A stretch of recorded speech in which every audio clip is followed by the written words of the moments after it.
Who is Molekh in the Bible? Hi, everyone. Welcome to Ask and Response with R.A. Sweeney, where I take your questions and try to give you what's hopefully a fulfilling response to the questions. Today, I got a really interesting question last week that someone was asking me, and the more I dug into it, just to, I knew some of the basics, and I was like, I kind of am curious and want to dig in a bit more. It's really kind of interesting. So the question I got was, a friend of mine was reading in Leviticus and came across the name Molekh because there's a couple places in Leviticus where it talks about like don't be offering your children to Molekh, or don't be offering sacrifices or worship to Molekh. And the name Molekh comes up in a few other places. And nowhere does the Bible explain who Molekh is. You're really just supposed to know. And I think if you were, in the wilderness wanderings, for instance, when Leviticus was first given to Moses, I think you would know. It was just part of your cultural environment. And I think throughout much of Bible history, you would know. Molekh doesn't come up a whole lot in our context. So that's where we need to kind of look back at who Molekh was. And so the very basics that most people who have kind of studied a little bit of the cultural context of some of these passages, we know that Molekh was a pagan god of the region. And we know that the big thing that he's known for is child sacrifice. And those are kind of the big things that most people are going to know about him. There is a story that the way you would offer sacrifices to him was that his idol statue was this kind of statue where hands are out like this in a receiving position, wide open, gaping mouth. And you would hand your child, your infant, to Molekh, placing it in his hands, and he would have a fire burning inside his mouth, and the baby would roll into Molekh's mouth and be burned alive, which, horrible. Whether or not that's exactly true, it's a pretty prevalent idea. I've seen a lot of pretty well-respected people think that does seem to be based on some sort of reality. So maybe not exactly true, but at least pretty close. So I'm not going to say that didn't happen, but that's kind of like the story that goes along with it, that I don't know that there's a ton of proof for or against that being exactly what happens. But the idea is that Molekh is a god of burning your children alive. The Bible's very clear. It talks about having your children pass through the fire to Molekh and things like that. So we do know that it's a god of burning children alive. We just, the statue and the rolling into the mouth, that seems to be true, but we don't have a lot of proof one way or the other. So that's kind of the basics of who Molekh is. But I got curious just to kind of see who is Molekh? Where's he from? What's the deal with him? And he's really kind of a mystery in terms of we don't really know a lot about him. There's not a lot of literary evidence for any god named Molekh in the surrounding regions, things like that. And so we've kind of had to look at a few different things to figure out who he is. So one thing that jumps out, if you know Hebrew, is Molekh looks just like the word king. The vowels are different, which is pretty normal in Hebrew. You change the vowels depending on conjugation and things like that. So it's pretty close to the Hebrew word king. And we see that in other places. So in Genesis chapter 4, there is a guy named Lamech, who is the Melech, the king of the city that Cain made. And he's just a complete corruption of what a king should be. So as the picture of king becomes mutated and twisted and warped, the word Melech gets warped and twisted into Lamech. And so it just kind of jumbles up those letters a little bit.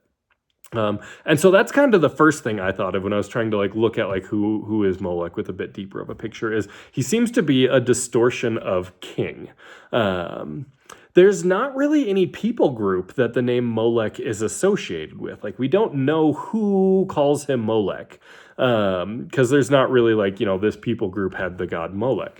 And so then you can kind of look into who do we think he is? Who's he associated with? What other names? Because all throughout the region, you had basically the same pantheon, little differences, but basically the same pantheon with different names in different places. Just like you see in Greek and Roman mythology, it's the exact same pantheon. Again, minor nuances, but they have different names in the different places. And so we see the same thing in the Middle East. And really, the Greek pantheon isn't too terribly different. It's a little bit different, but it's not wildly different. And so some people map him onto Baal or Marduk, are some of the names we see in the Bible a lot more. And they're essentially the same person from different regions. And it's like the storm god, the rain god, those sorts of things. And so a lot of people have just assumed that it's that deity. And I'm not going to say it's not. Like, we don't know for sure. But there's not a ton of evidence to really say that it is. I think people are just latching on, like, we've got Baal, we've got Marduk, we've got Molekh. Marduk and Baal are the same. Maybe Molekh fits into that same group. I haven't seen anything real convincing to connect those together. There is... In one of the neighboring cultures, they have a god named Milcom, which is at least close in name. I mean, it's not that close, but it's fairly close in terms of you've got the M, the L, the K. It's closer than Baal or even Marduk. And so I was looking into Milcom because maybe not most, but more people think Milcom is who Molekh is than think Baal. So he's at least, 51% or more. The majority, by maybe not a huge margin, seem to think maybe it's Milcom. And so I was looking up Milcom, and it's interesting because Milcom isn't known as the god of something. Like, you think of, like, Zeus is the god of the skies and the storms and the thunderbolt, and like Athena's the goddess of wisdom, and Ares is the god of battle and violence. And, like, you have in most pagan cultures, you have the god who's associated with something. Milcom isn't associated with really any specific, like, force or power or anything. He's just the king of the gods in that pantheon. So he rules over the gods and just kind of, whatever he says goes. Whereas, like, Zeus, he's really trying to rein in the gods. Like, he doesn't have control over them. He can really hurt them and or maybe kill them. But they're sneaking behind his back, like, they don't listen. Like, it's very, very dysfunctional. Where Milcom, his, like, power is, I am able to rule the gods. Like, what I say goes, and it happens. And so I thought that was interesting in a couple different ways, because one, when we've got a god whose name looks like king, more so with Molekh, but Milcom, like I said, still has the same root consonants. So his name is King, and what he's known for is just like, I command and it happens among all the spiritual beings. That actually looks pretty close to the God of the Bible if you take up the divine council worldview, which I do. And I realize we haven't talked about divine council worldview, but essentially the divine council worldview says that there's not that there's a whole bunch of equal gods, but there are other spiritual beings that are in charge of different things. Like we see in Genesis 1 that God puts beings in the heavens to control the lights and things like that. And so, like, there's a spiritual being who is in charge of the greater light and one who's in charge of the lesser light, if you take that at face value in Genesis. And so it's not God who is making the sun move around and do its stuff. There's a spiritual being doing that who God has the authority to command, and he obeys. So God says, hey, you go do this, and it's done. Which reminds me of Jesus talking to the centurion, and the centurion's like, I say, hey, you go do this, and it's done. And he's like, whoa, you get it. So in that worldview, if you believe in the divine council and that's kind of how God runs the universe, which I think the Bible is saying that's how God does things, we've got a very similar sort of connection. There's a head God who is the king, and he just says go and they go. He says come and they come. He says do this and they do that. And so that's really kind of what Milcom is depicted as. And so it's kind of this this cheap knockoff of the real God. This Milcom character, who could be Molekh, is trying to be known as the same thing that God is. And it'd be easy to confuse them because of similarities in at least, their function within the pantheon and things like that. So that's interesting. The other thing that I thought was interesting with this sort of, this god who's not known for anything, whether Molekh is Milcom or not, like Molekh is not associated with any specific power. He's not the one who brings the rains. He's not the one who brings the harvest. He's not the one who does really anything. He's not known for anything. So you've got this God that people are bringing their infant children to and allowing their infant children to be burnt alive for nothing.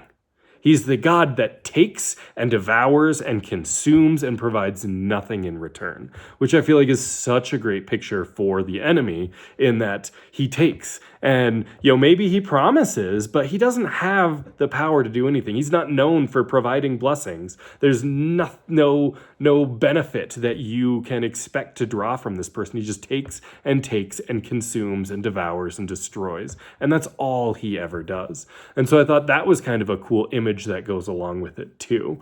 So depending on how exactly you are interpreting all the data, you've got for sure a pagan god who is demanding child sacrifice, that children be burnt alive. There does not seem to be any promise of benefit that you get back from him. It's possible he's being confused. He's the same sort of character as the storm gods Baal or Marduk. It's possible he's Milcom, the chief of the gods in that pantheon. But for sure, we've got this warped picture of a king who is consuming life rather than providing life, giving no blessing in return. And so that's interesting. Then the one last thing is, it's interesting too that God had to warn the people so many times, don't do that. And then we see that they're still doing it, even though it's consuming their children and giving no benefit in return. It's the same, I don't know, just like it blows my mind. Like, we're giving away everything, all of our prosperity and our hope for a future and those sorts of things in exchange for nothing, rather than serving God. And just a picture of how twisted and warped and enslaved we have become to those spiritual forces of darkness. So that is, to be a bummer at the end of the video, like that, I feel like is so telling of us. But I feel like it's important. Like, that is a very, very vivid mirror that's being held up in front of us to think about our own actions and things like that. So I'm sure there's a lot more that can be said about Milcom, about Molekh, also Milcom. But that's at least kind of what I was diving into with it. What I found really interesting as I was answering this friend's questions about who Molekh is, and doing a bit of research there, and wanted to share. So I hope that's a blessing. If you have other questions, feel free to leave them in the chat below.